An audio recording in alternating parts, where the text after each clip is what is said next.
This is Rafique Louison, and you are tuned in to Nothing But That Sports Talk. Happy New Year, 2026, and welcome to this episode of Nothing But That Sports Talk. Rafique Louison, Ryan Walker, how you doing this morning? Good. Top of the week, top of the month, top of the year.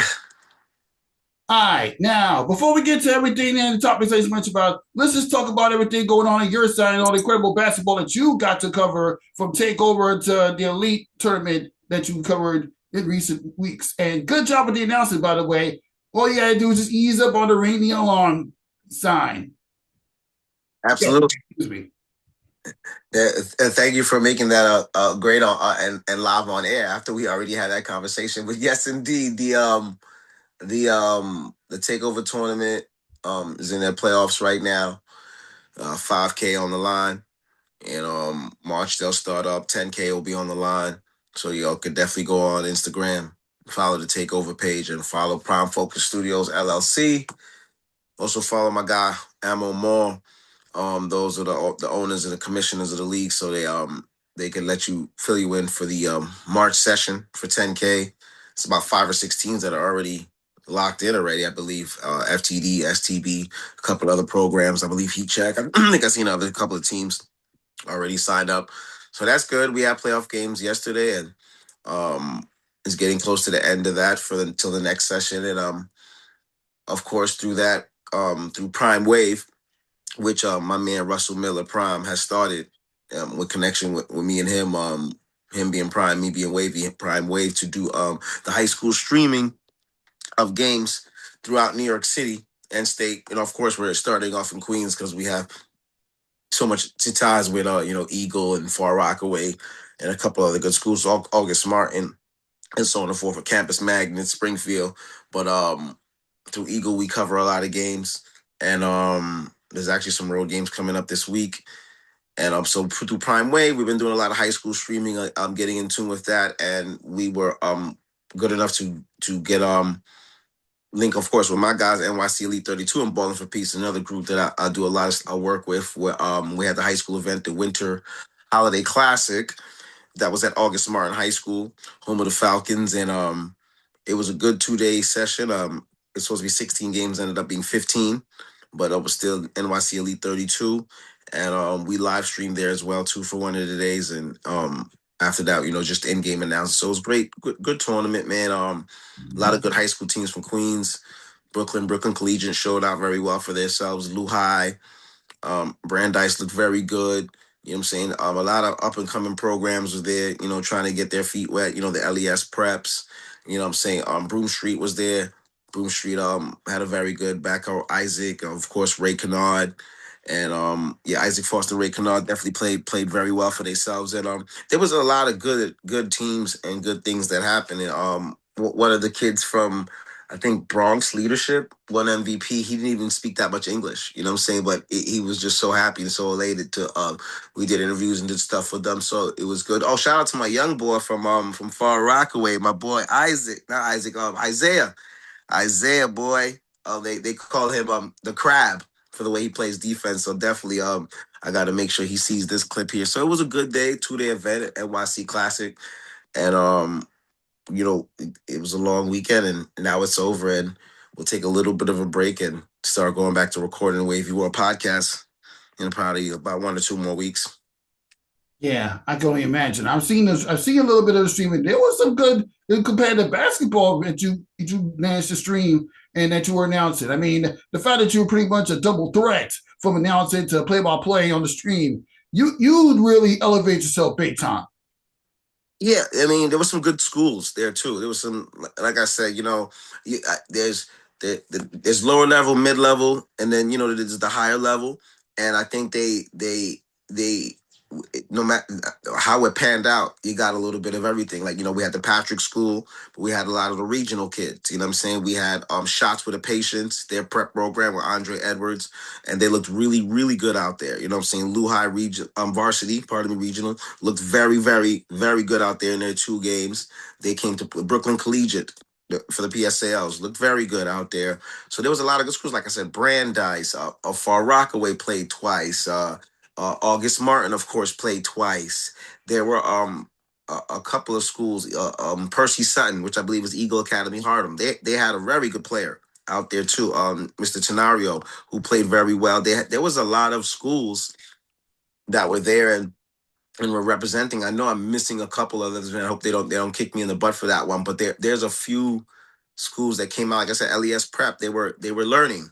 You know what I'm saying? They you could tell they were, but still at the same time to get that showcase and that platform for them, for the coaching staff to work on the team and get better is a good place to be at as well too. So it was a lot of really good games, and it's I'm fortunate enough to be able to live stream and do the commentary and be able to still do on court emceeing if necessary.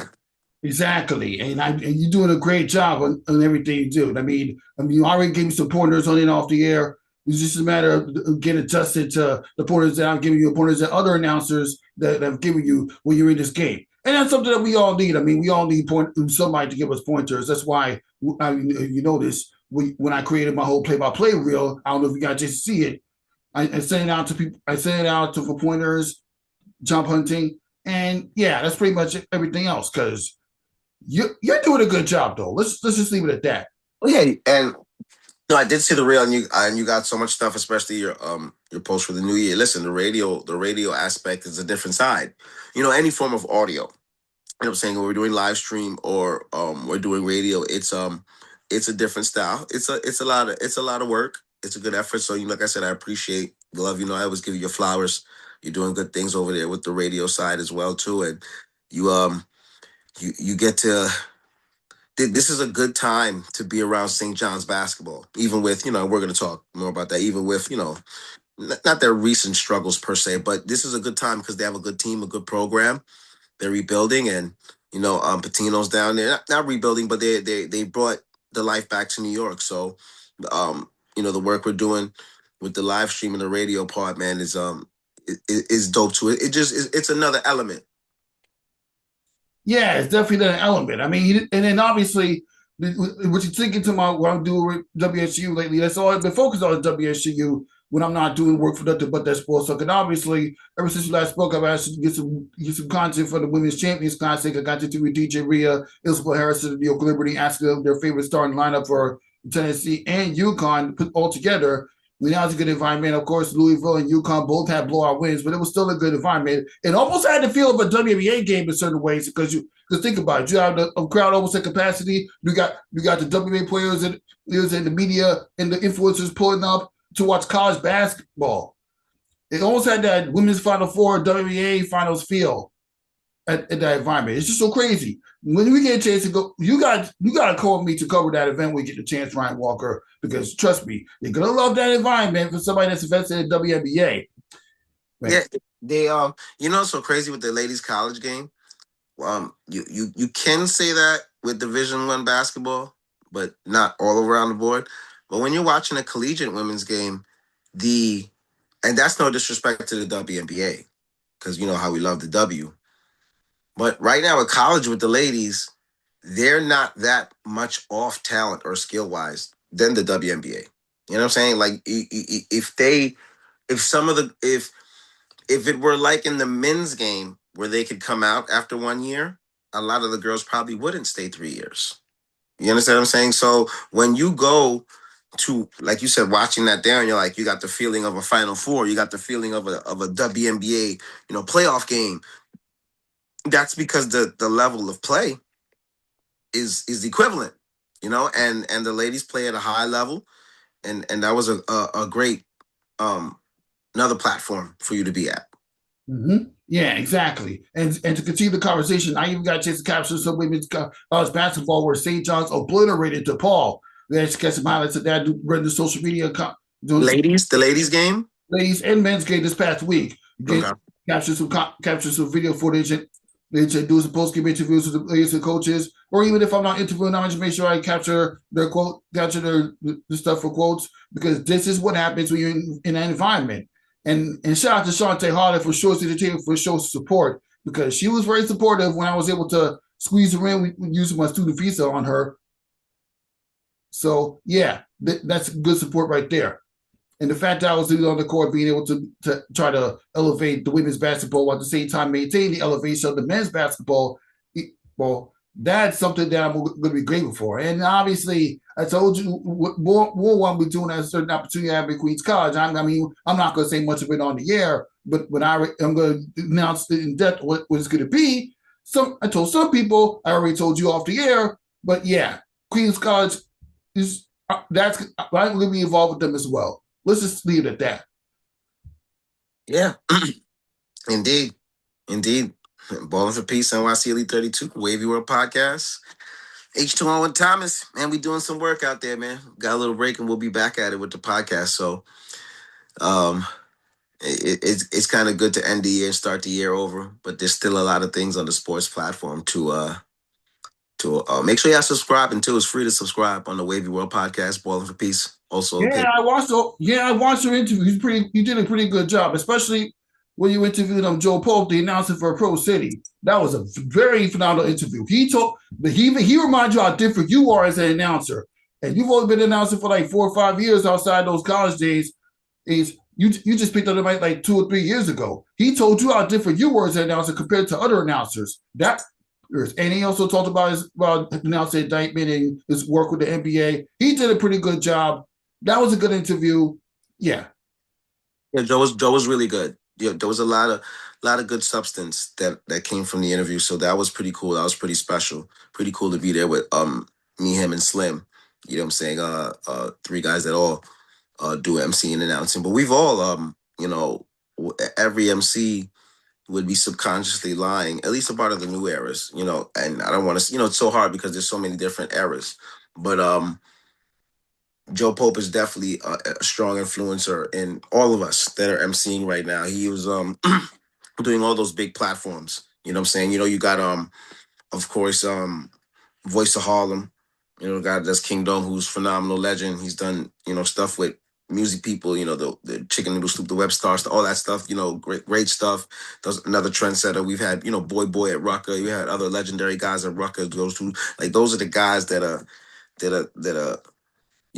pulses to what we're doing in the new era for the Cha-chings, the Talk Spicy's, the Mike Larry's, the Slims, myself, White, here's Johnny, Fly Tie, you know what I'm saying? And even Fly Tie is a part of the older crew, but Fly Tie, you know what I'm saying? Voice of Tri-State, don't feel bad whoever if I forget out. I'm just, throwing all a bunch of MCs, that we know out there in the game, that do stuff. And we've all seen Joe Pope at his work, and go from there. So it all gave us a cultural lesson and a history lesson too, you know what I'm saying, and tied with basketball, with having him on there. We're gonna have many other people on there, like we had Slim on there, we had White do a show on there, and we have Slim come several times to co-host as well with me too, because like you said, everything is definitely Balling for Peace, NYC Elite 32.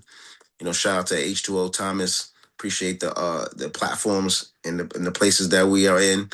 Wavy World Podcast is doing good. And big shout out to my guys, Team Takeover, Love and Queens, Prime Focus Studios, Prime Wave. You see what we got going on with the live stream. So it's just so many platforms, so many things. Look how me and you built, and we're doing this here and doing so many other things. So it's just good to continue to work.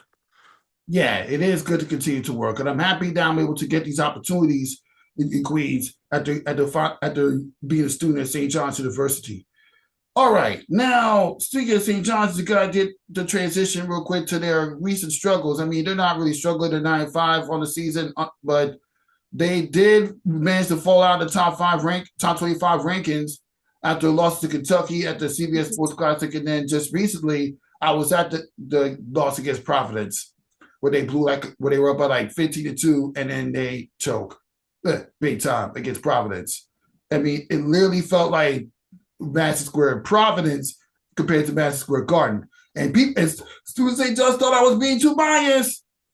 I was hyping up the other team. And then again, literally 50% of the crowd was Providence fans and students. So of course it's gonna have that kind of feel. I heard some cheers go for Providence. It didn't even feel like a Madison Square Garden game. It felt like I was in Rhode Island. Like seriously. Well, here goes the great thing about St. John's becoming good and prominent again. And hold on. Let's see. St. John's is great for college basketball when they're good. It's great for New York City, New York State in general, 34th Street in the Garden. And of course, for you guys on campus, it's great because St. John's is a historic known program, over 100 years for their basketball, right? And with all the the great players that have come through there, now that they're good again, they're always going to get everybody's best because everybody wants to play and beat St. John's too. In an essence, you know what I'm saying? Especially since they're good. Remember, they're a New York school. The campus is in Queens. They play in Queens, but they also play at 34th Street at the Garden. So now you're always gonna get the best from the UConns, the Providences, and that's what I kept saying, and even from last year, college basketball, and I watched Ryan Clark also say something about college football. College sports is a little different now. It's not like and Ryan Clark's mention was to the SEC, saying that the SEC is not the most dominant conference anymore. Remember, you used to have to always the Alabamas, and LSU would go get in there and win sometimes. In Florida with the Tebow days, and you had Auburn who would get in there and win, and the Georgias, and you had different program all SEC. Now it's not like that. Now everybody's spread talent and there's NIL and there's money everywhere. So guys will go everywhere, anywhere to play.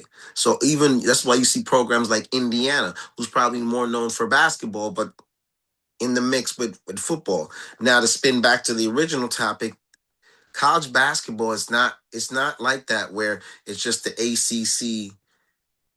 I won't name the SEC because they're the best conference probably in college basketball now. But in general, ACC, SEC, Big 10, Big 12, no more Pac-10. I think they're going to bring that back eventually. But there's no more of those power conference, the Big East, that are just going to kick everybody's butts. So in the Big East, who do you think, just 5-second thing, who do you think is the most dominant or best team in the Big East right now? UConn. And I'm gonna sneak in Seton Hall because you see how good Seton Hall's been. They just came back and beat Creighton yesterday. Do you think there's any clear-cut dominant team in the Big East? Nope. Nope. Right. Because what UConn, even though UConn men's Ronnie maintained the dominance that they didn't have last year when St. John's surpassed them, they literally but that's to be determined. Because St. John's only played 3 games in Big East play with the loss against Providence. And obviously this week they got Butler, and then they had to go to Creighton to play against Creighton, the team they defeated to win the tournament last year. And then next week they got Marquette. So those 3 games alone, they had to at least they have to go undefeated these next 3 games.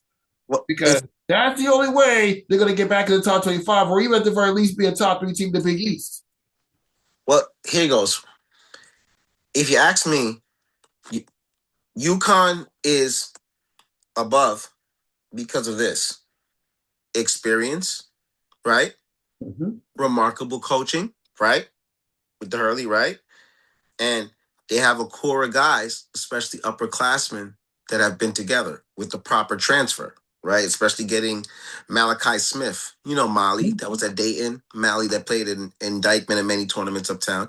He's a point guard down there for now. So they have a lot of core experienced guys, experience with great coaching. That's what puts them above, even though they have good players, you know what I'm saying? But that's what puts them above everybody else. Everybody else, though, is anybody else in the Big East. St. John's could be Creighton, Creighton can be St. John's. Marquette could be St. John's could be Marquette. Like, anybody could beat anybody else. That's why the Big East tournament this year is going to be very interesting because St. John's has to make sure that they get enough wins and build it right on top of their strength of schedule because Big East is going to get a few teams, but you don't want to not do well in the Big East tournament and leave it up to those people on Selection Sunday. You know that already. You know what I'm saying? So that's the thing with St. John's. And here's the thing, sometimes this is not to mimic y'all because this is the devil's advocate part because I like the Johnnies. I'm a New York guy. But I'm a Duke fan, but I'm a New York guy with this. when I see all the recruits come in and Patrick getting better, but Patrick and certain other people will hit me. Oh, look, we got this transfer kid. We got this. We got the top 5 in the preseason poll. Stop. The preseason poll, college basketball, everybody loses so much so early that starting off number 5 in the preseason poll is probably the worst thing you want to do. Like I when I see them Duke in the top 10, they're always going to be there because of what they bring in and recruit. They already have the number 1 recruiting class coming in next year. You know what I'm saying? So the starting off number 1 in the country doesn't mean you're going to end number 1 in the country. You know what I'm saying? You start off number 1, you lose, you can go into number 6 in 1 loss. So the St. John's has a good core of kids. They do guard, they can play up tempo. They're tough and well coached. But there's a lot of different pieces there. And here's one thing St. John's does not do well. Shoot, I know. They are terrible at shooting the 3. Terrible at shooting at the perimeter. I mean, terrible. They can slash and get to the basket with anybody. And they've gotten better at the free throw line than they were last year. But they shoot the 3 bad. And that's not going to be good for them long run in the game unless they solve that or just find a way to get that perimeter shot. That's going to help them. That's what hurt them in the Providence game. I watched the last few minutes of the Providence game, and Providence on the offensive end just kept St. John's on their heels. And St. John's couldn't shoot the perimeter ball, which means you have to depend too much on Zuby, and Zuby's an absolute force. But now when you see last year, you had an R.J. Lewis, a shooter. You know what I'm saying? You had Kadari's not a great 3-point shooter, but he was a better mid-range shooter and a better offensive player. They had a couple other guys. I forgot one other kid that they left. They graduated. I think it's Smith, whatever his name is. Right. They had better shooters this year, and that's bad because St. John's wasn't a great shooting team last year. R.J. Lewis was really their best shooter, and they struggle with that this year. So hopefully they can, Coach Pitino's going to have them play a little bit more to those strengths to not absolve that, or they're going to have to get better shooting, or they're not going to go far, man. The Big East tournament, but NCAA tournament, you know that, man. I don't want to, offense doesn't predicate everything, but you need perimeter shooting after a while. You'll have some teams that'll just drop back in a heavy zone. You know what I'm saying? And contest your shots, and you box out, and you're not making from the perimeter, and you're going one and done. It could be a tough night. But listen, you said it. They're 9-5. It's still early. Conference play is a different ballgame. It's a whole different ballgame. You said it to me the other day. We was talking, and yeah, they should have won it. And Duke lost to Texas Tech. I'm still looking at that. I'm like, wow, Texas Tech is still one of the undefeated teams in the country that could have also have been Duke. But when you play a tough out of conference schedule, and then you get into conference, the games are going to be a little bit more difficult, even with Duke. Last year, Duke was more high-powered offense than they are this year. When you have a Cooper Flag, a Con Knipple, you know what I'm saying? You can have different stretches of not doing well defensively. Not saying they weren't good defensively, but without that offensive punch this year, they have a great player with Boozer. He'll probably be a top 3 pick, if not the number 1 pick, right? But so Boozer's a great interior presence, but we have not regular guys. It's Duke, but Caleb Foster, 3rd-year player, shooter. You know what I'm saying? Boozer is now a starter. The other Boozer, a freshman point guard. Finally, coming into his own. We got Sarr. We got the kid Harris, who's been there for a while. Darren Harris, who's a shooter. Slim is coming into his own. What's my young boy name? Evans, who's a great shooter, progressing with the program. So now they play collectively as one because they're not as gifted as with the Cooper and the Con, but defensively they're sound. You know what I'm saying? They got a go-to guy. If needed, they got shooters that they can stretch the floor. Texas Tech, they just stopped playing in the last couple minutes, stopped scoring, and Texas Tech guards had an amazing game. But besides that, it's college basketball. You could lose every night. We had a tough game against Georgia Tech. We had a tough, you know what I'm saying? You Yeah, play you your barely games. won that one. Yeah. Barely won that one. But Duke, we know Duke is going to hold up because you got this kid from New Heights that just announced that he's going to come to Duke. Yeah, Duran Rippey Jr. Yeah, you're going to be more big time next year than you are this time around. But I said they got the number one class coming in next year, and that doesn't mean they're going to be more big time because remember they're still they're freshmen. Some of them have been through big programs. Rippey's been through. It's different when you get on that stage. You know what I'm saying? Look at the Duke team last year. But they wasn't supposed to win the national championship. You got Cooper, you got Khan, you got the center was a top 20 pick. You know what I'm saying? Everybody.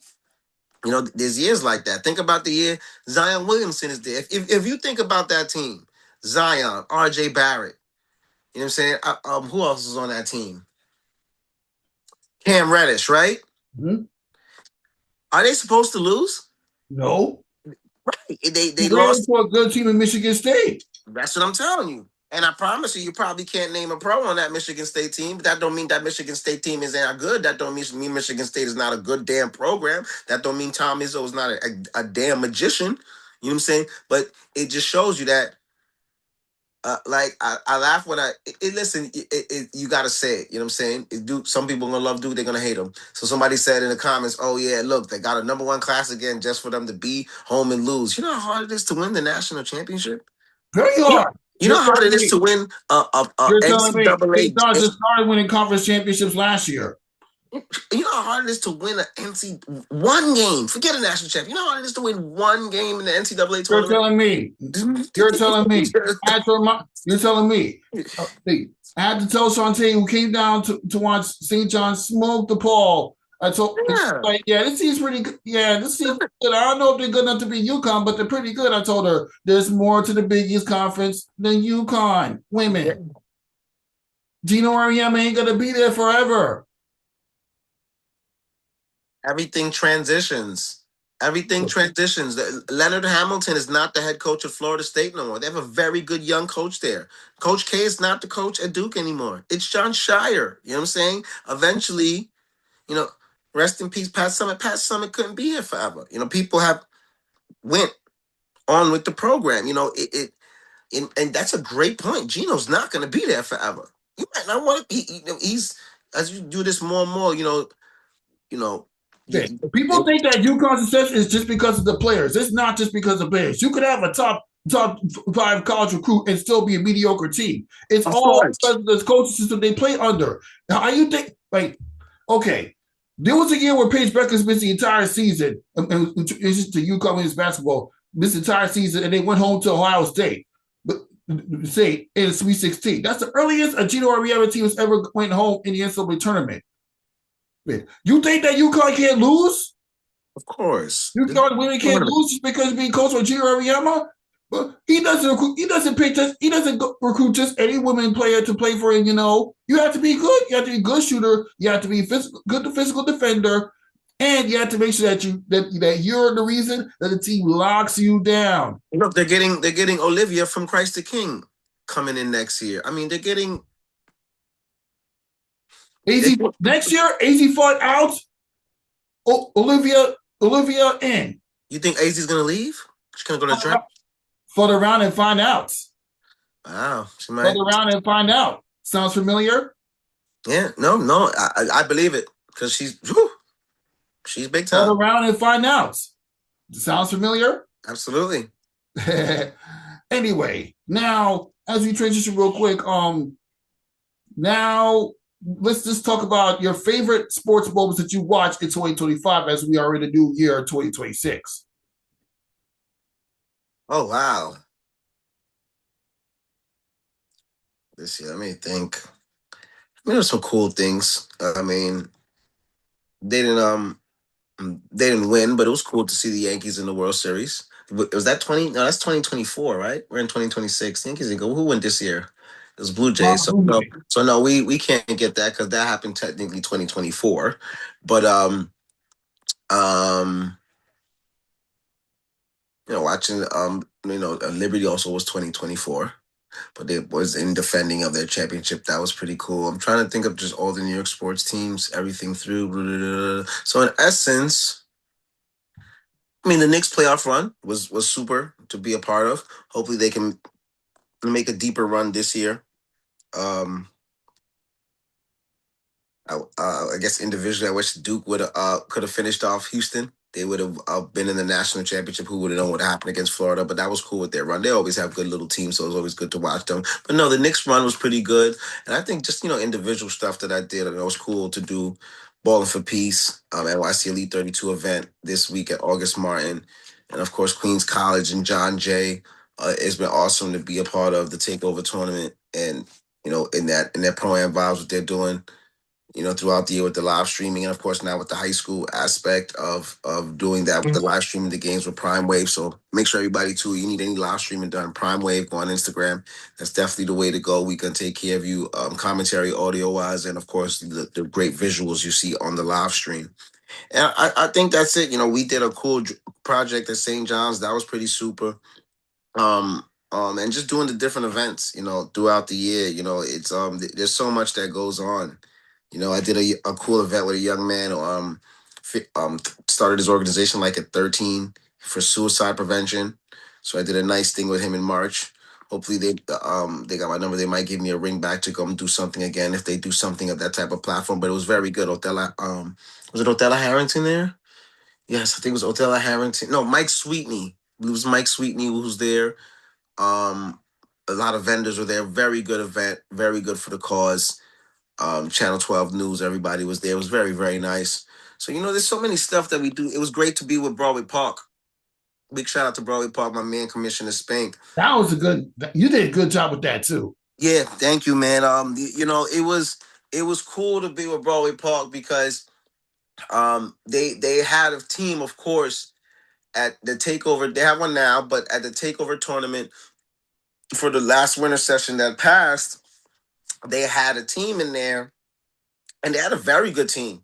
They had some guys that could shoot and definitely play. So I learned a lot about them, their players there, and there's that side of Brooklyn, and what they have in their league and their organization through that. So it was very fortunate. That's why you always got to put your best foot forward. So with me doing the live stream and them listening to the live stream when they used to have their games, and then doing the on commentary, announcing, getting to learn about them, learning the players' names really quick, and do it for the game. They grew to liking for me, and Commissioner Spink would just holler at Prime, but it seems like, yo, can Wade can announce with us because he's like, yeah, I'll let him know. And we talked, and it was great. We did a good merger. So shout out to my man. Follow him on Instagram, Spank Sinatra. But follow Broadway Park definitely on Instagram. Brooklyn, Bushwick. This will be their 6th year upcoming. I like it. It's an upcoming league.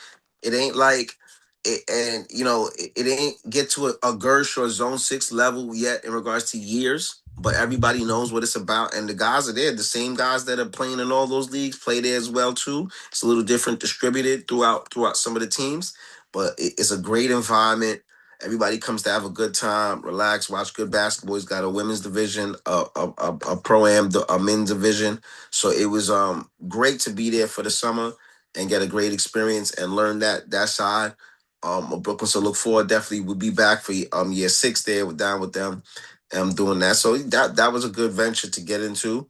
And the way if you were a podcast, how could I forget, that great opportunity that Thomas and H2O presented to me, and we did season 1 with that. And like you said, I had great people on there, Joe Pope, Strong Arm Ballers with Matt and Corey, and I had B Will and New Garden City JV coach.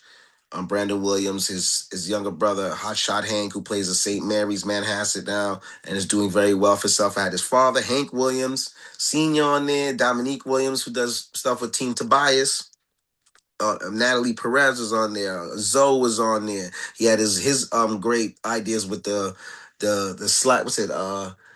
Grades for a Slice. They have an organization. Something like that. I'm saying the name wrong per se, but whenever you present your homework and you do well and so on and so forth, the kids get slices and pizza. And he does so many different stuff. He had a lot of people on his podcast to make sure we're tuned in with his podcast as well. But we had so many great people on there. Ike from St. Pat's was down there. We still gotta put out that show. We had Arliss on there, Slim, White. The announcer. It was a lot of great people with the culture. Ron Niclario, Cardozo. What I'm saying, who came down, and we just had so many different people to come down there and be on the podcast. So it was great work. I'm doing it again. Bucket Fam. Bucket Fam brought down Angel Bowen, Nasir, two very good players in their conference. So we've had players, athletes, different guys on there, Delroy, Disco, Damo. I mean, the list goes on and on. So God bless that platform. Season 2 will be approaching. We'll be have a lot of still, high school kids and a lot of the athletes too to get everything engineered, and celebrities to of course, Balling for Peace. John Jay will be back. So June, it'll be a good time, and we'll have a lot of episodes predicated to that. So and that was it, man. The platforms, to excel with Prime Wave, the Wavy World podcast, Broadway Park, and that opportunity this year. I say those are some of the cool moments that I personally have done. Yeah. Now, again, to me, you already know what I've been doing recently, but what I can tell you is where I managed to attend Victory Park for the second year in a row, even though security was kind of giving me a hard time when I going to proceed. And I already went over to earlier this year. But other than that, as far as being able to be in that environment and getting to watch the semifinals and finals for the University of York tournament games, obviously Dykeman had a good run. They took out Gersh Park again, but then you ran into West Fourth. Excuse me, and then you ran into Tri-State. Tri-State. Yeah, Tri-State. Yeah, Innocent Diaz, he balled out. Oh yeah, took him home. And for the women's side, yeah, West Fourth, they finally got a championship for that side at least. And that was a pretty good. And that was a pretty good tournament. Dykeman girls gave a run for their money, but obviously both Dykeman teams made the championship and lost. But it happens. It's how it is. But then a week later, got to see Rosa Simpson and the other dude from Los Angeles win the one Jordan tournament taking place at the rooftop all the way in South Street Seaport. That environment was just crazy, especially with those visuals in the sky. You wouldn't think you see Melo and Jordan and Maya Moore in the sky, but it's literally just this hover cameras creating that visual. It was just amazing. What a way to honor Jordan Brand. No, they went out. That was beautiful. Yeah, very good environment. And of course, I got to attend the NBA draft to watch Cooper Flag become number one pick. And hopefully, the picks that the Brooklyn Nets picked up was a good step in their rebuild towards championship success. And they got a long way to go. They're young. They're learning to play together. That's how they elevate their chemistry. And of course, the New York Knicks reaching the Eastern Conference Finals for the first time in 25 years. And St. John's breaking that same amount of drought, that same amount of years, winning the biggest tournament only to go home in the second round to Arkansas. Orange and blue skies. Yeah, keep showing that. At least there's the NBA Cup championship. So, yeah, the Knicks have had one of the best years you'll ever see in New York basketball. Well, and that pretty much wraps up one of my favorite. Yeah, Wavy Wool, let's get it. And that pretty much wraps up the positives. Now let's get on the New York Mets choke job at the end. I feel like I'm in 2007. Yeah, the Mets choke. The Jets and Giants had one of the worst records, but this ain't one of your typical worst records. The Giants had like how many games where they were up by like at least 15 or 20 points, only to choke at the end. They even choked out to the Bo Knicks and the Denver Broncos. I'll tell you something. I'm glad you brought that up. I'm not surprised they lost, but I ain't expected to lose like that. You had the Broncos down with 7 minutes up, and you blew the game somehow, some way. And it's only 10 Tennessee's on a 2-game win streak out, then have them drop all the way to number 5. You should have lost if you're gonna have a 9-game lose streak, you should have lost to the Las Vegas Raiders too, just to get the number 1 pick. I mean, I get it. Jackson Dirk is your future. He wants to try to fill things out. So obviously it will get one step closer. You got Scatterboo. You got Malik Neighbors. I get it. And they're going to pick up another wide receiver with the number 5 pick. So I get it. But you had an opportunity to take and get Fernando Montoya from Indiana, and you blew it. They're stupid. 2 wins. They're Now you want to win games? Now you want to blow teams out of the water? Now you want to defeat the Dallas Cowboys after everything you said about the Cowboys throughout the years? they're the most dumbest team. They're the most dumbest team ever. What was that? I said they did it last year when they were supposed to lose to the Colts. They then this year you just have to listen. I get it. No professional, nobody going in the locker room saying, "Yo, we trying to lose," and no coaching. No, I get it. Nobody getting up saying, "Man, we regardless of whatever our talent level is, yo, we just trying to lose." Like I get that. So play, but it's like this is the game you don't play nobody. This is the game you just you concede without conceding. It's like you give yourself the opportunity to have the number 1 pick. So even if you stay with Dart, you have the number 1 pick as collateral, so you can get a bunch of other picks from another team with trades. That's the point of it too. Even if you don't go with the Indiana quarterback, even if you don't go with the other gentleman, I get it. If you have a quarterback and you believe in him, and he played decently the other day on Sunday, but who does that matter against? Because you play the Dallas Cowboys, who played none of their regular guys. We're celebrating. Oh, we're not celebrating. Winning week 18 against the Cowboys, who you have not beat, excluding Sunday, in umpteenth years, when they played not their regulars, is not a barometer of anything. It means nothing.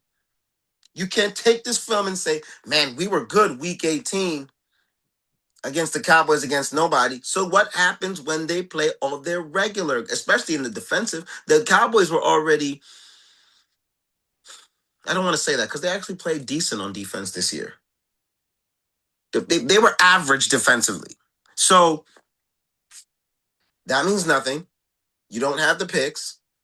You win the last 2 games. And then the game that you're supposed to win, like you said, the 33-point debacle against the Denver Broncos. The Broncos should have 3 losses.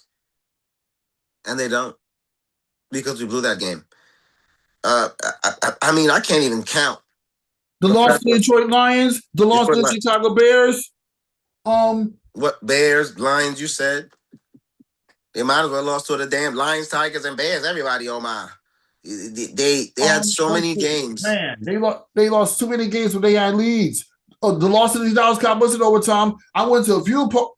I happened to go to a view party to watch that game, only for Russell Wilson to be a choke job. They're bad. I hope whatever they do with the pick, they get better, they get healthy, they get the team right. It's bad. The Jets and Giants are bad. They're doing bad to the fan base. It's disgusting. It needs to stop. It has to be figured out eventually. It's very bad. Exactly. Exactly. The New York Knicks want to rebuild and pass it for Tom Thibodeau, Jalen Brunson, and Julius Randle. Aside from not making it in 2022, they literally rejuvenated their franchise back to the enjoyment that we've had in the 90s. Here goes the next two. But now you got the New York Giants going through that rebuilding rough patch. Aside from those playoff appearances in 2016 and 2022, where they actually made it to the division round just to get right by the Philadelphia Eagles. And the New York Jets, they haven't made it to playoffs. It's like they have the longest playoff drought in sports. Here goes my other one too. Sad is that? You know, as a Yankee fan, and I was born in Toronto, so it would have been cool to watch the Blue Jays win. I didn't cry a river when they lost per se. They beat my Yankees, me being a home resident of New York, and Yankees, of course, the team. But it was great to see them do what they do per se, and but it's never gonna stop. I'm gonna say it, and I still watch them, and I get all everybody's things anyway. But I can't say stop. But I just wish that all the bloggers, like Yankee ones, Mets ones, even though there's a couple cool Yankee guys I know with stuff, I wish we would stop bashing each other. Yankees and Mets fans, please stop. Let's stop this comparison stuff. Let's stop. Let's have 1 year of each team focusing more on the teams in their division and fighting the teams in the division, and we stop fighting for the back cover of the newspaper and who's better and who did this and who did. Stop it! Stop! Mets, you haven't won since '86. Yankees, you haven't won since '09. We both haven't won in a long time. You haven't won longer than we have, but it still doesn't matter. It's irrelevant. It is 2025. Pardon me, 2026. We focus on the wrong things. What does it matter if the Mets beat the Yankees 6 times in the regular season? What does it matter if the Yankees? The only way it matters is if no matter what happens, Yankees still has that. I mean, behind Manchester United, they have the most championships in professional sports. So Yankees will always be a better franchise than the Mets, championship-wise. they have the most championships in North America. You know, like you said, behind Manchester United, we can't just ignore that. It's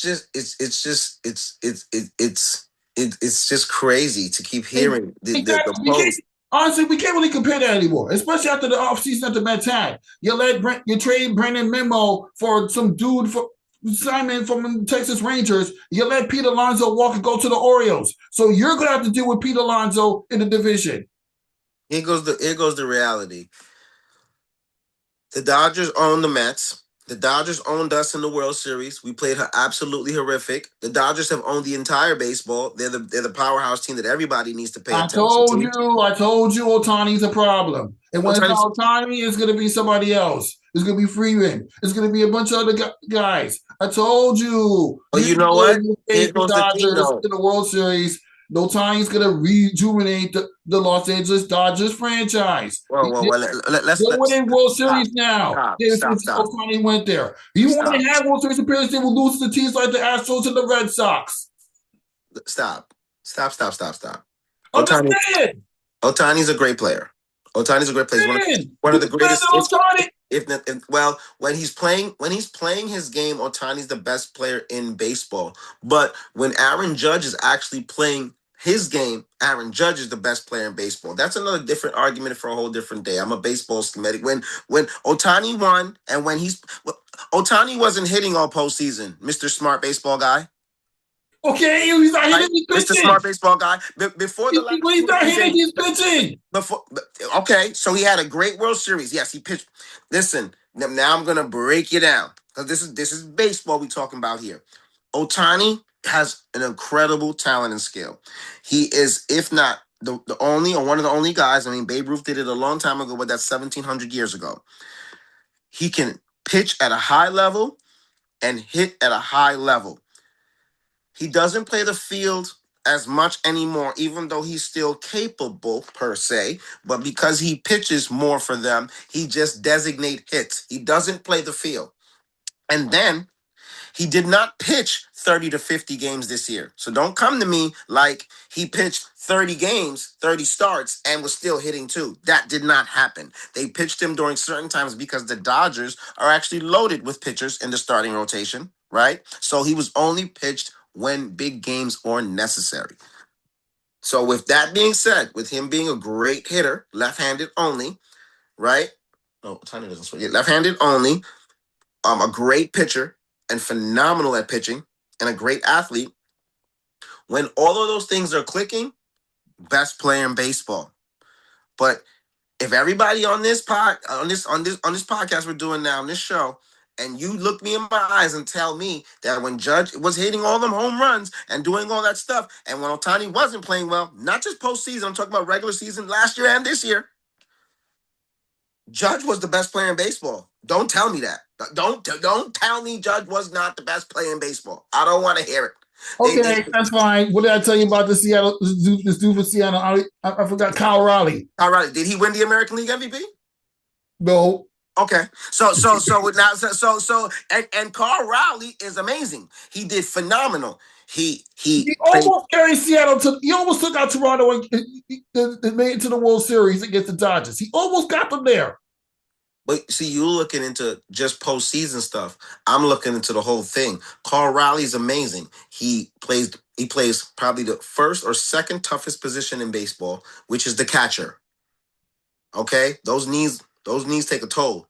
all the time like that. He plays catcher, so he has to call a phenomenal game and control the pitches and do a great thing with that staff, which is an incredible assignment. And he has to still hit at a high level where he had 60, how many bombs? 61? Some 62. 63, 79, some just crazy number of home runs, right? He and like you said, elevated them and lifted them to be one game away from getting to the World Series. So he's incredible talent. And still with all of that, hit more home runs than Judge. And brought his team one round closer to the World Series. Still Judge won the MVP. And then think about this like I told you. Aaron Judge missed about 40 to 45 games. That's true. He still had a better OPS. He still had a better average. He finished what, 5-6 home runs less than Carl Riley? Stop it. Okay. Every other statistical offensive category, excluding home runs and RBIs, because Carl played more. Aaron Judge was number one in baseball. I don't see. Was Ohtani number one in baseball in all those stats? Nope. So, bro, it just depends on what week. There's weeks in baseball where we're like, man, Ohtani's the greatest thing too. There's weeks in baseball where Ohtani is not hitting. I'm just saying, you gotta play. It's just like there's weeks and days where Judge falls into a slumper. Listen, what was Judge's knock? Judge is a great player. Judge can play in the rec. Judge can't hit in postseason, right? From the and see, that's the other thing. See, I just sometimes want to strangle baseball people. Because everybody falls into that trap. Everybody looks at certain series and certain at-bats, puts things together and says, man, this guy can't hit in postseason. But you know what's so crazy?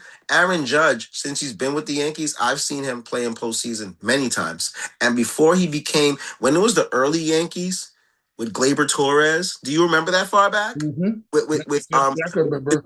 With Gary Sanchez. do you remember those times when they were young teams going to the postseason? He was hitting. And they were going, see, here goes the other thing that people don't talk about. They were going to postseason and doing well. Nobody talks about that the Houston Astros cheated and they robbed us of a World Series. Nobody says that the Boston Red Sox did the same thing the next year with the same core guys, beat us in the first round to oblivion because they were clearly taking advantage and took a World Series from us. And the Yankees were hitting. Judge was hitting. He has a few years, doesn't do well in postseason. Strikes out the best of them do. The best of them do. Sometimes you hit, sometimes you don't. And now this knock this year was he didn't hit in postseason. And you know what he did this year in postseason? He did very well. And he did very well in the clutch for the Yankees. He gave them that 2-run bomb against the Toronto Blue Jays that forced the game 4. So last year, even with Juan Soto, he didn't hit for times in the postseason, but he did wake up and start hitting. And he did start making plays. So Judge's biggest snafu last year in the World Series is not catching that ball in that integral Game 5.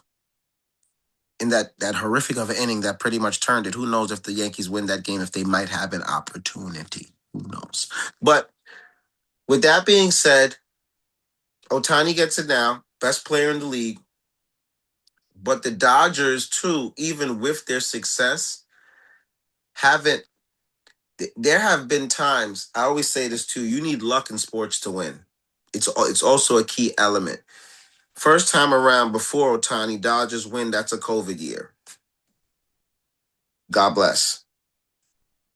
Controversial things that happened at the end of that game too, but whatever. The Ohtani gets there, right? Did they win right away? I'm just asking, I don't remember. Did they win in his first year there? Who, the Dodgers? Yeah. Yeah, they won his first year there. Won his first year there. Okay. Did he win at the Angels? No, he wasn't winning with the Angels. But were they good? The Angels weren't that good, but Ohtani was. Terrible. The Angels weren't that good when he had Ohtani. Just saying. He the best player in the world, right? He was there. They wasn't winning. So what you gonna tell me? He's supposed to win the. I don't know why they wasn't winning. I get it. Mike Trout has been injury hit for a lot of his career. At the end of his career, they didn't have a good pitching staff. Frankly, they didn't have any good hitting around him. Period. The Angels just weren't that good. Okay, but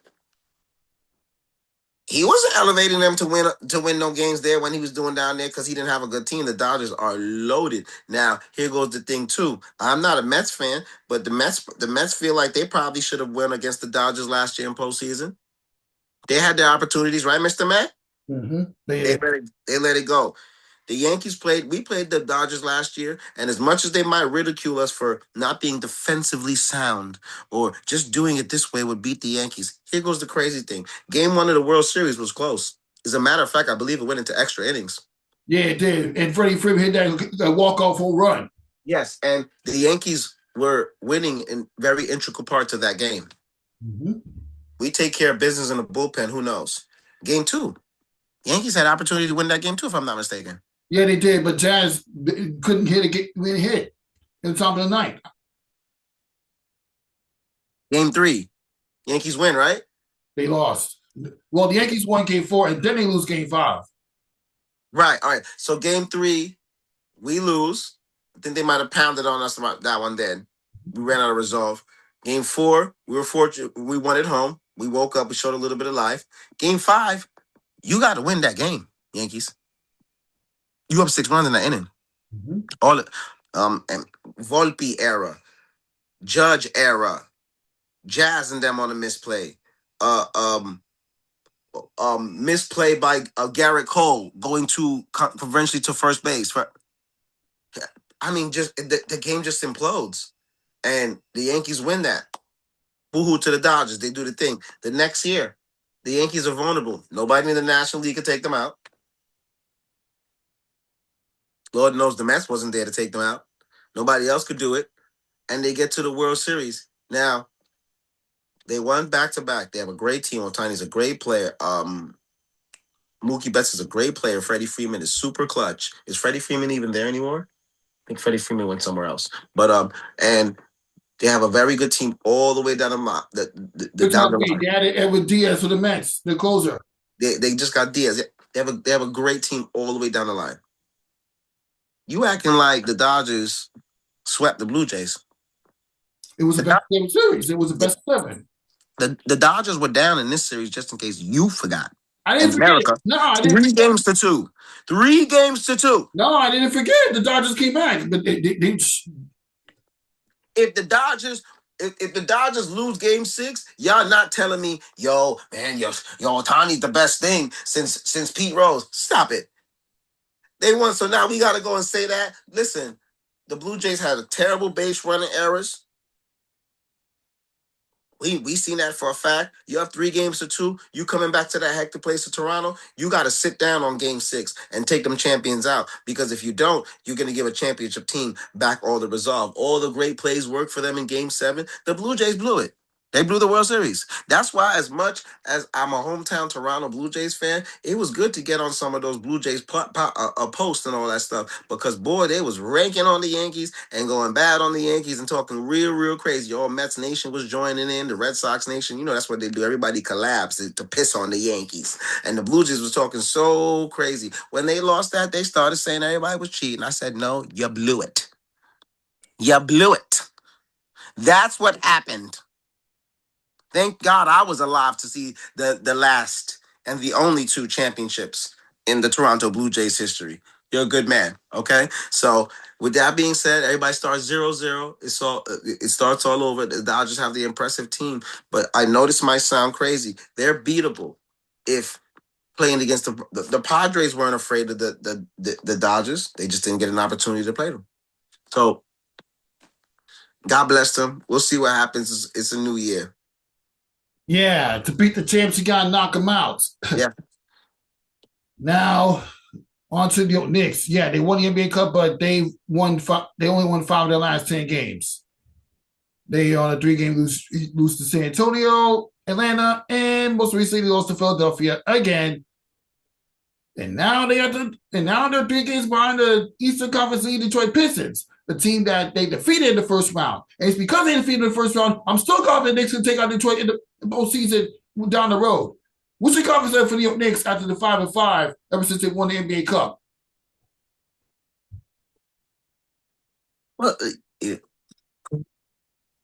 I'm not getting too high. I'm not getting too low. 82-game season. Um, I love a lot of things that I see. I love when completely healthy. I love to see the fluidity of their offense. How it just doesn't have to be Brunson. How Cat can make plays and do things for them. OG having a very good year, very good All-Star year on the defensive end, offensive end. Bridges can make plays with them. Love to see the signs with Clarkson. Tyler Kolek has come into his own. God bless what he's doing. I even love to see the times when they have Kevin McCullough, but we're a little injured now, so that's why the kids are playing like that. But still, the Kevin McCullough, Muhammad Diate was. I mean, they have a lot of depth on this team. This is the first time in a while I could say that the Knicks have like depth. They have a lot of guys that they can go to and trust. And as you can see, Mike Brown is playing these guys. So they get their feet wet and are comfortable in situations. So then now when you need guys in the later part of the year, hopefully there's not no lingering injuries, or you guys need rest and time in the playoffs when you don't want to always just subject yourself to to playing 7, even 8 guys in postseason. You want to have sometimes choices because things, occur. You need, depth. The Knicks have great depth. They're great offensively. I want them all completely healthy because I started to see them turn the corner completely a little bit defensively and rebounding, but then they got a little bit of, the injury bug here and there. I think when they're completely healthy, I don't think there's any team in the Eastern Conference that could beat them in a 7-game series. With respect to the Detroit Pistons, who are damn good. Okay, and Cunningham is damn good. Durant is damn good. They have Stewart. They have a lot of guys that can play and compete. They're well coached. And even though they caught us during different times, the only other team roster-wise, if healthy and playing right, that can can present an issue to the Knicks would be the Philadelphia 76ers. And the reason why I'm going to say that is because if Embiid is healthy, which is, but when Embiid is healthy, we know what he brings to the table. VJ Edgecombe, Long Island Lutheran, Barbados kid, third pick, doing phenomenal with them. So you have Tyrese Maxey, who's probably the second best or sometimes the best guard in the East, right? Mm-hmm.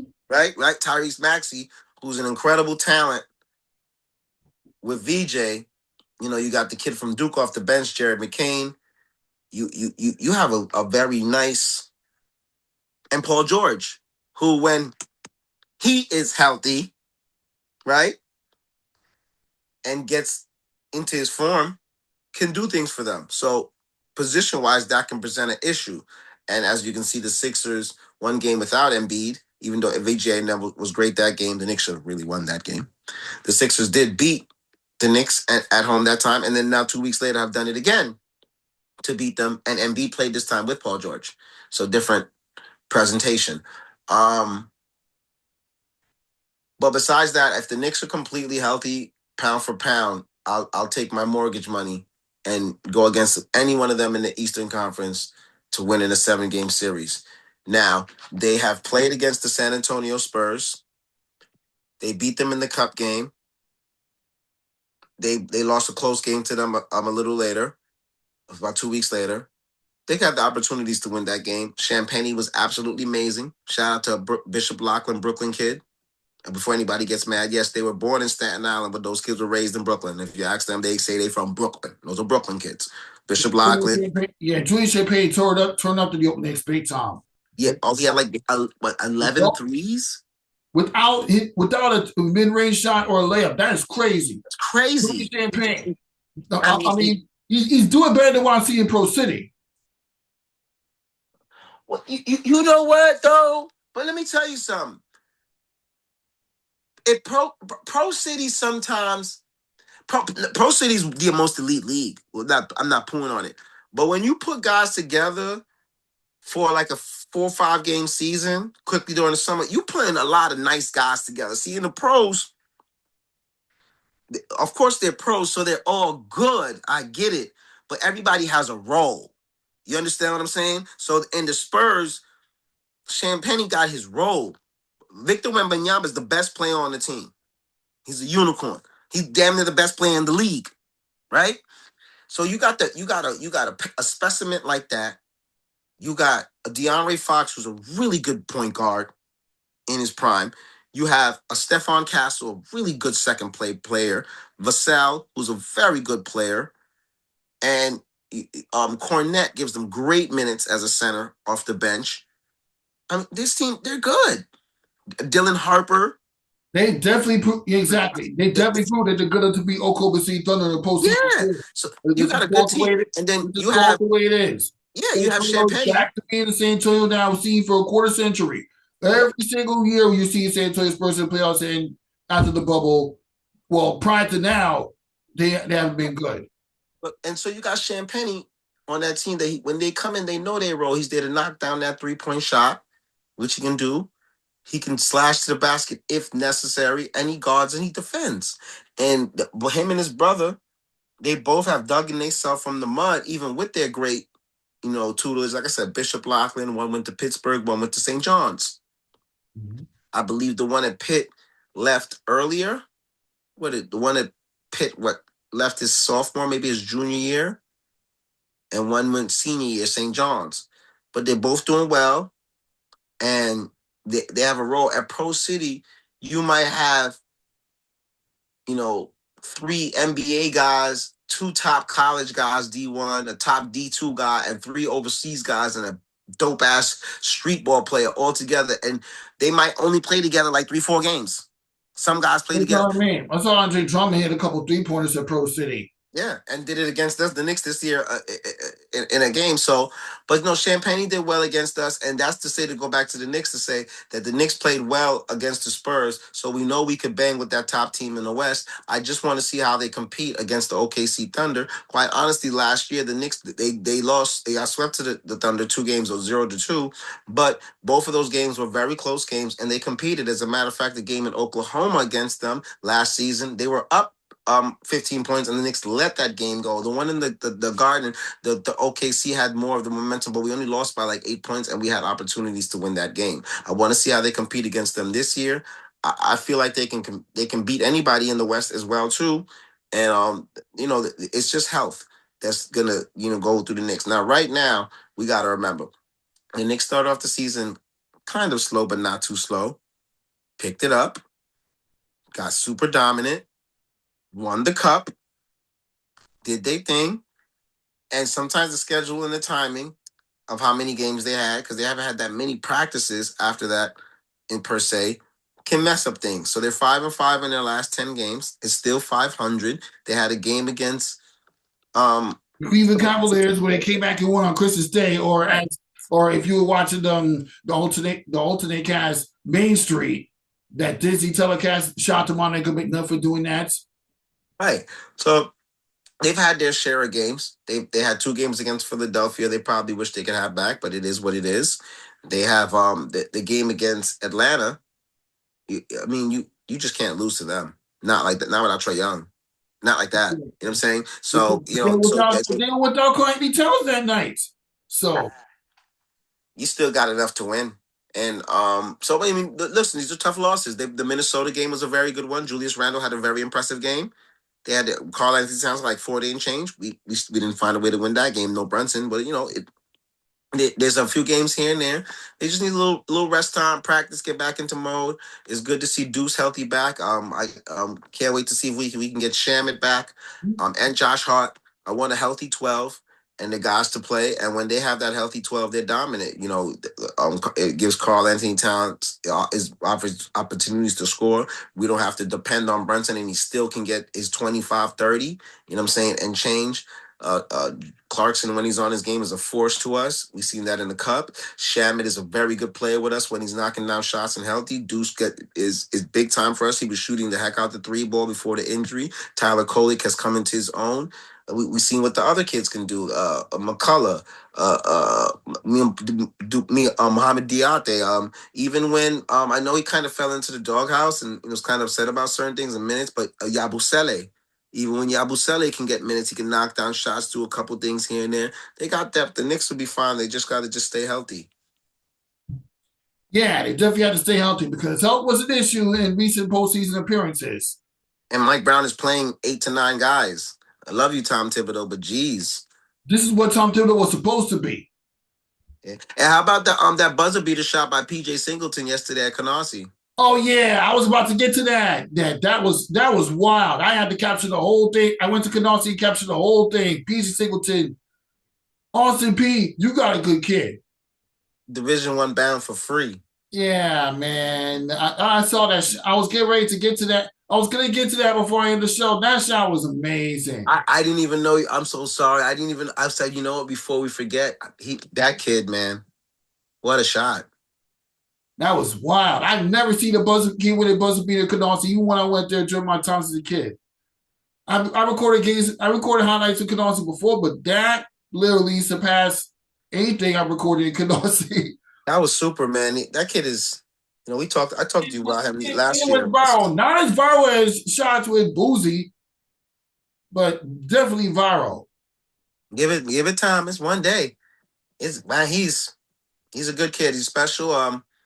I got a chance to see him 2 years ago, and I knew going into his junior year last year, and I was senior year, I knew he was going to be a good player. I've always told you about him because last year it was him, Xavier Francis, who's in college now, and my boy Devin Clark, the center at Canarsie. He's a Long Island kid. He's playing out in Brentwood. Oh yeah, and they got Stephen Marbury's nephew, Christian Marbury, was there. Christian Marbury. We Yep. saw the interview with that kid. Yeah, man. Yeah. They have a good team. Narcy got a good Yeah, team. good team, man. You know what? When Peter Singleton graduates, Christian Marbury is going to carry the team. The fact that they made him transfer to Canarsie, who went to his uncle's alma mater, that's amazing, man. And you're gonna have Devin Clark. Mm. You gonna have that 1-2 punch, Marbury Devin. So now Marbury got a big fella to drop it off to on the senior year. So and Canarsie has another wing that's pretty good. That now we'll have to. You can't be PJ Singleton, but at least try to get that production from him as well too. So And I didn't think they were gonna have any replacements to Daniel Luster. Oh man, that is amazing. Amazing. Yeah. Shout out to Pete Singleton for getting it done in the clutch. And good luck in the next game against Eagle Academy Brooklyn. I mean, even though they did stomp them out on the road, even though they did stomp them out in the PSL championship, in the quarterfinals of the PSL championship, they haven't tasted stomp them out again. The battle of undefeats. So yeah, the 4A PSL division is going to be crazy with Canarsie and Eagle Academy Brooklyn turning up. Yeah, I'll live stream that one. I don't even want to be there. That's going to be crazy.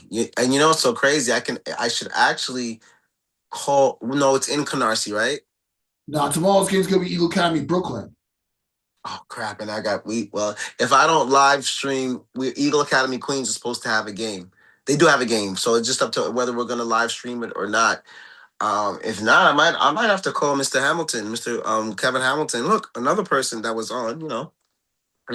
Go get your shirts now. Sorry, go Wavy World podcast. Please sign up for free. We got shirts, everything, Bowling for Peace shirts, all that, the whole merchandise. Lock in. Kevin Hamilton was on the Wavy World podcast. And it was a great, informative basketball show. Got to know about him. His daughter is actually playing at it's either Holy Cross or Zavarian.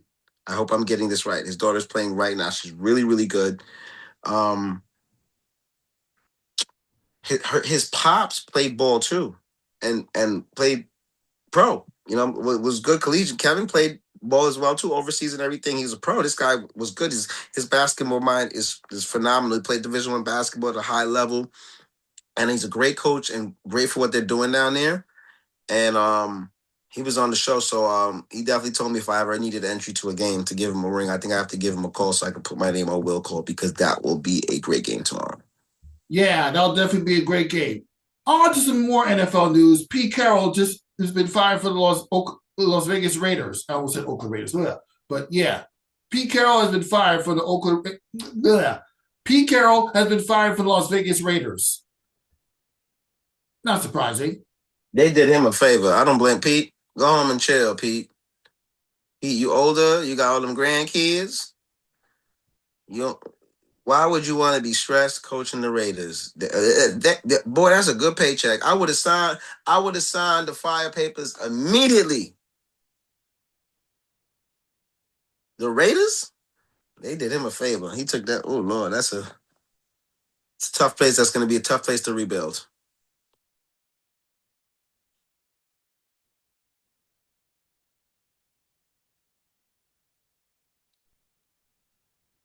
Yeah, it's definitely going to be a tough place to rebuild. Now, obviously, to wrap up the show, the NFL playoffs is coming up, and we got some predictions to make. The Chicago Bears are going to be home taking on the Green Bay Packers. Who do you have winning that one?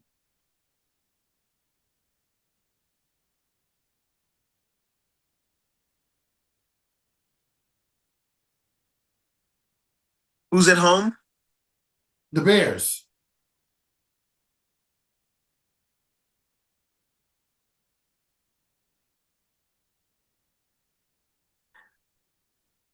The NFL postseason is such a scary thing. This might sound crazy, and I like Jordan Love. He's a good quarterback. I think the Packers have a good defense. They have some injuries going on there too, and actually their defense is not as great as they thought they would pan out to be per se, but they're still solid, and they're playing good football. The Green Bay is playing good football going into the postseason, and they're a threat. But I like the Bears, and the Bears were victorious in a big game against Green Bay about 3-4 weeks ago, and now Green Bay. I mean, it's hard to say that Green Bay probably should have won that game because Green Bay probably should have won it. They were up. They scored a touchdown, and the Bears went for an onside kick, and recovered the onside kick and went down to score. And Caleb, their quarterback, was just magical after that. On top of their defense and how they believe in play, I like how the Bears play as a unit. I think Caleb will be fine as a second-year quarterback. I'm gonna pick the Bears in a very tough game against two teams that do not like each other at all. Green Bay will be looking for a little bit of revenge, but I'm just gonna go on a limb and I'm gonna pick the Bears, even as the home team. I know the spread probably has them and bet that, but the spread probably has Green Bay. I'm picking the Bears. I like Caleb Williams and I like their defense. I ain't mad about that. I'm going to go with the Bears as well. Philadelphia Eagles, number 3 seed, at home against the San Francisco 49ers, who's 6 seed. Oh my God, another one of these matchups. You know what? No disrespect to the champs, Gilly and the whole guys of Philadelphia. Fly, Eagles, fly. Road to victory. They haven't been playing good football in the last 6-7 weeks. They have not. Their offense is absolutely anemic to me. I know they won a 13-12 football game the other day against a team. I don't think that's anything to start the parade for. The Niners are the better team. Now, the Eagles usually traditionally always beat the San Francisco 49ers. So history and fate is against me with this. And the Eagles usually always find a way to play well against the Niners. San Francisco will have to travel from that warm West Coast to play in Philadelphia in the cold regimes and the West Coast time. But I think they'll be fine with it. They're well coached. They have a lot of offense. They can score. They're good on defense. Let me tell you something. The Eagles are not playing. If the Eagles are playing good offensive football and with a team that I seen last year in the Super Bowl, even with Saquon and Jalen Hurts has not been playing great, I'm picking the Niners, bro. I think the Niners are going to go down to Philadelphia. And if anybody has the talent in the NFC to knock them out early, it would be the San Francisco 49ers. They play to their potential. They should win. Vegas probably will pick the Eagles. So, when we talk about this again next week, don't say that the Eagles are supposed to win this game. But the Niners are the better team, and I'm picking the Niners to go down there to win because the Eagles have not been playing good football over the last 6-7 weeks. That's the truth. Yeah, I'm going to share a brain with you. I'm going to pick the 49ers. I mean, they look like war beaters in the last few games, so let's just call it the way it is. Yep. Now, the Carolina Panthers, dare I say, Panthers at home against Los Angeles Rams. The Carolina Panthers at home against Los Angeles Rams. Who do you got winning that matchup? Experience is telling me Los Angeles Rams, but I'm not sleeping on the Carolina Panthers because Bryce Young, the quarterback, has really brought them back to life. Bryce Young's a good kid. Love what he's doing. He's playing good football. They're going home. Ooh, yeah, I'm going to root for you that one. The Rams are going. The Rams are. The Rams are going to send them home. Yeah, the Super Bowl agree. That's the team in the NFC that if they play to their potential, they should come out the NFC. When Stafford's on that game with that defense, you've seen what happened. So I think this can it be interesting? The Rams could make it interesting. They better not. Carolina played a very good game against Tampa Bay. They kind of back-ended into the playoffs, but it is what it is. I don't think it would be that would be the biggest upset of this first round weekend if the Rams do not beat the Carolina Panthers. I'm going Rams. Yeah, and obviously they got in because that whole scenario where the Falcons beat the Saints, they get in. And if they would have lost, then it's one game. It's NFL playoffs. We know anything can happen, but I'll pick Rams. It'd be now on to the AFC, and this is pretty surprising. And yeah. Spoiler alert: the Kansas City Chiefs are not in the postseason. What about that? Who would have thought Kansas City would not make the postseason this year after the dynasty they attempted to build go up? It just went. Everything just went up in smoke for Kansas City when they lost that regular season game to Los Angeles Chargers. And speaking of the Chargers, they're on the road as a 7th seed, taking on an upstart New England Patriots team. Yes, I said the Chargers and Patriots once again. Drake May is literally turned his franchise for the New England Patriots around. Do you see him win his first postseason game against Los Angeles Chargers? This is a very tough game to pick. The Patriots are playing really great football. May's practically the MVP, probably, right? Maybe Allen or Baker, but the Patriots have a really good defense. They have a really good quarterback. They play the right way. They're not turning it over. They're at home.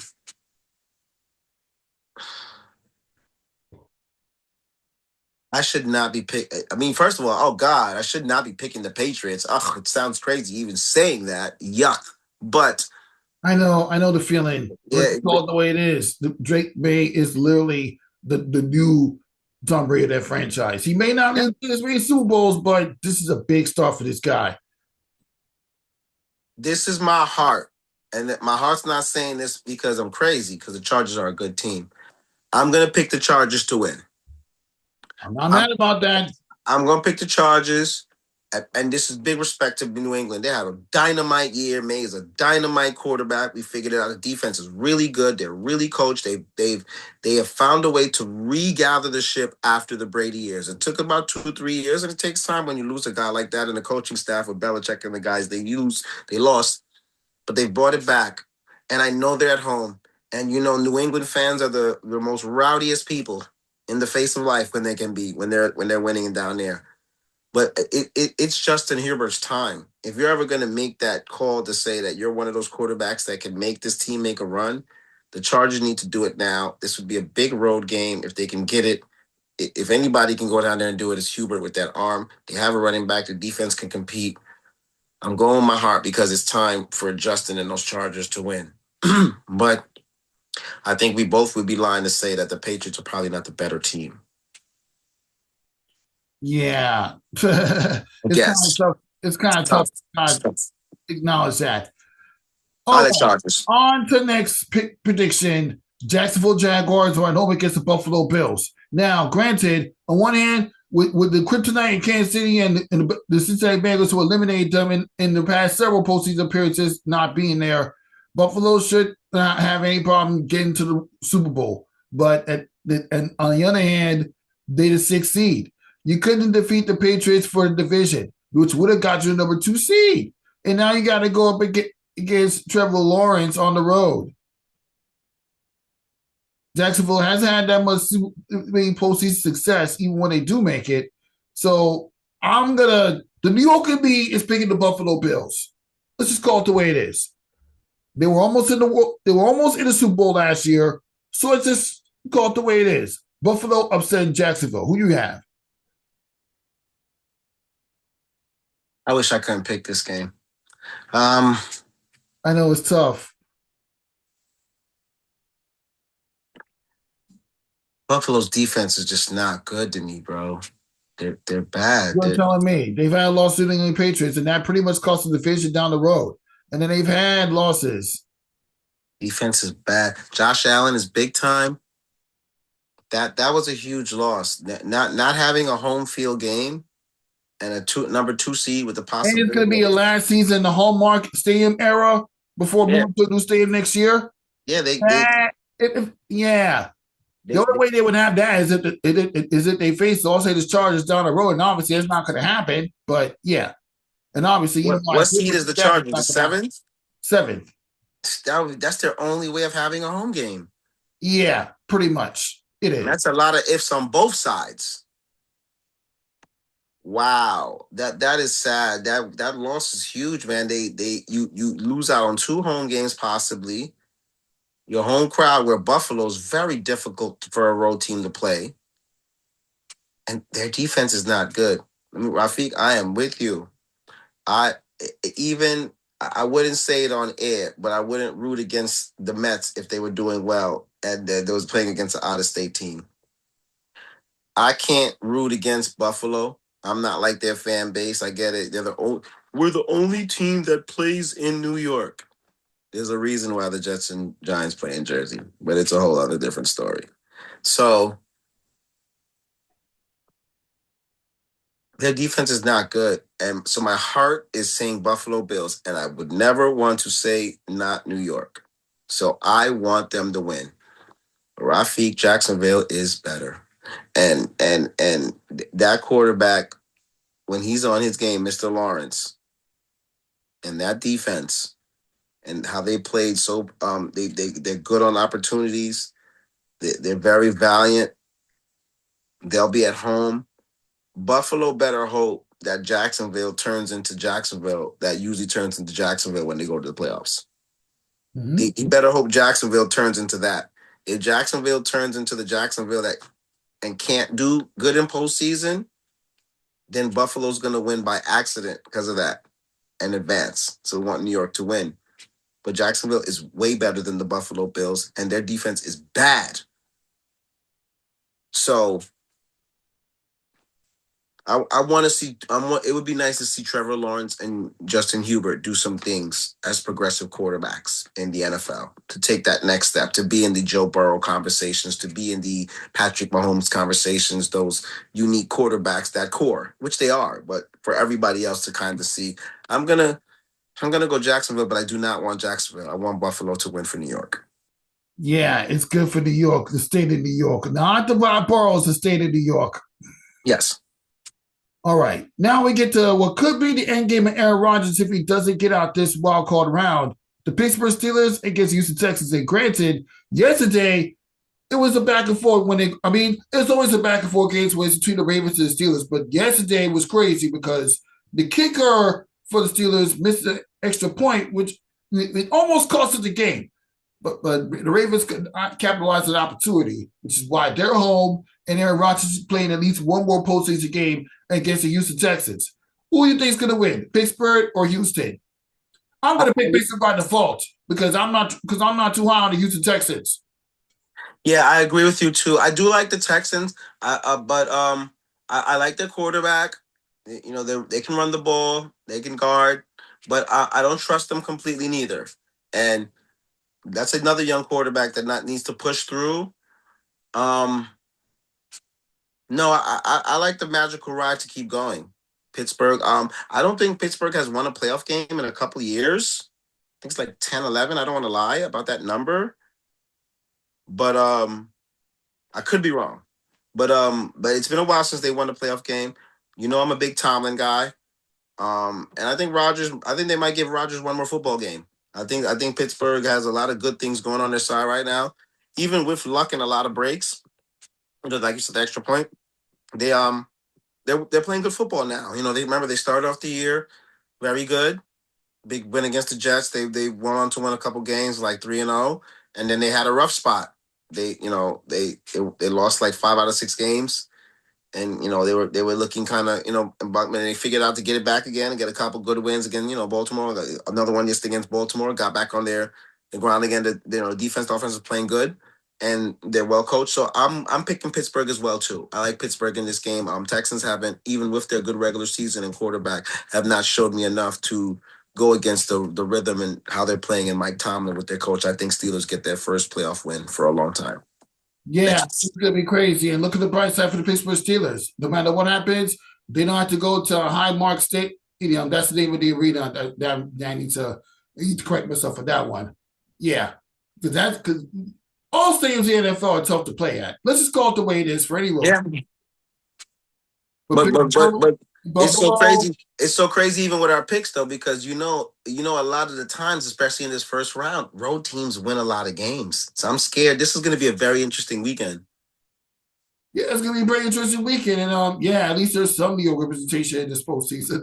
Oh my God. Yeah, hopefully it might just be another 7 days that they represent. So we got to enjoy the game now. Yeah. Now we're for this episode, nothing but that sports star. Take this up by Ryan Walker, and if we're not doing that next week, we'll probably just do it when we're back at WSU Radio. All right, that's cool. Yeah, we can get a time next week. Next week is a good time. We'll sneak in one next week, and then after that, it's back to WSU Radio. Yeah, I'll tell you the days we don't do the live stream with Prime Wave, because we might have some Eagle home games next week because they have road games this week. So as long as we're not doing that, like I said, guys, make sure we sign up. Go to Prime Wave. You need any games live stream, Queens, New York City, and State. That's where we're locked in. Wavy World Podcast, stay locked in too. Season 2 approaching. NYC Elite, Bowling for Peace, Prime Focus Studios, Takeover Tournament 5K now, 10K in March. And like I said, Wavy World Podcast, lock in. Prime Wave for the live stream lock in. So listen, we'll figure out our schedule, and whatever I don't have for next week for games, let's go down to the good St. John's campus. We could talk some in-depth St. John's basketball. Yes, we definitely can. For Ryan Walker, Rafique Louison, Ryan Walker, Wavy World, Rafique, nothing but the sports talk. We'll see you next time. It's the world is yours, baby. Wavy World.